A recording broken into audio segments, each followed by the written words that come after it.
Yeah, so a couple things I want to talk about today is first of all berries.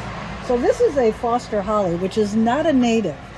But the really good thing about a Foster holly is you can see the berries, and the berries on this tree will be gone from this tree by at the end of November even.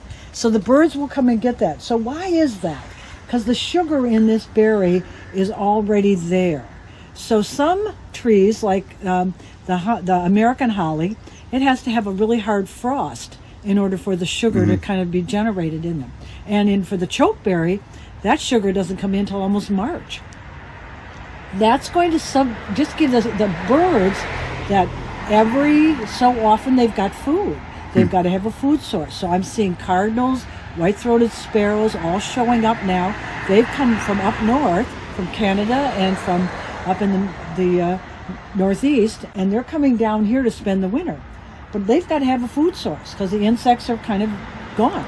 So here's our first food source, and then we're going to look at some more in the backyard. Okay, so now these are another berry, and this is a native. It's called a winter berry, and you can see this bush is really loaded with them, and it's really pretty in the winter. All the leaves are going to come off, and they'll just be covered with red berries. And that'll stay here till about February, and then the birds will start cleaning this off. So that's another berry bush. I'm going to turn you around and point at the dogwood that's just right here. And the dogwood berries are going to be ready to eat for the birds and for the squirrels fairly soon. And so here's our dogwood berries right here. And they're not quite ready, but they're coming out. And then within another month or two, they'll be ready as well. So these are ways to get... These help the birds. These help the birds, and this is helping you attract birds to your yard if that's what you want. I find it just beautiful to sit in a winter day just looking out the window and watching the birds flitting around my yard. And you've got to have food, or you've got to have some reason that they're going to come there. Otherwise, why would they bother if you're not feeding them? And then if you look up here, the red bud is covered with pods. Just covered. Oh, yeah. And the birds will eat those as well. They'll come and they'll get those pods, and they'll just eat them all throughout the winter. So that's a little storage house for the birds, again. And then earlier this year, of course, we had this cranberry viburnum, had berries on it in June and July.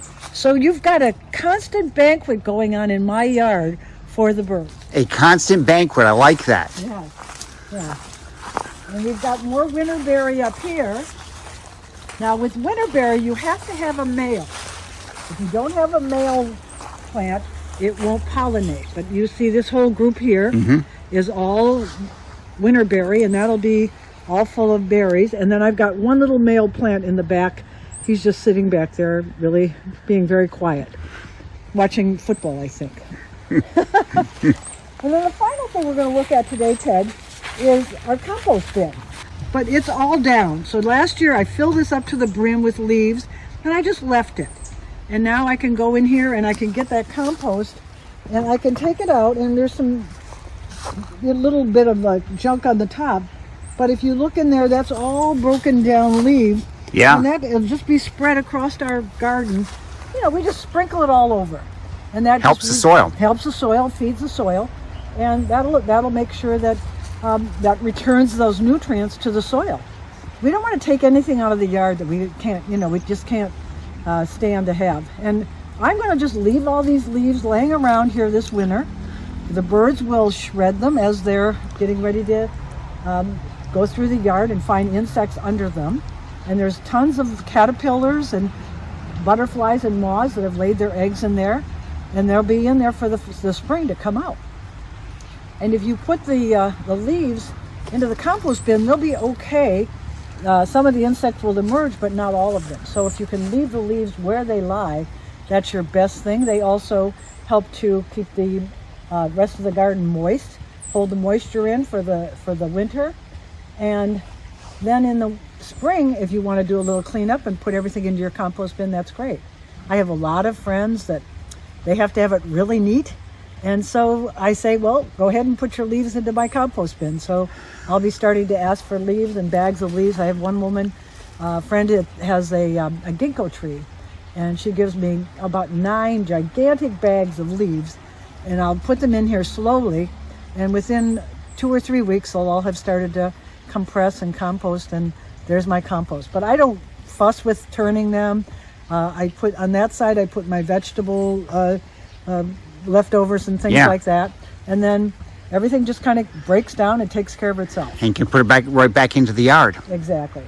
And you'll look at here. Remember the violets that we talked about? Yeah. Okay, so they've all been eaten by the insects now. Oh, look at them. Yep. Yep. So they've all been, but they'll just kind of die back, and then come the spring, they'll all come back again, and we'll start all over again.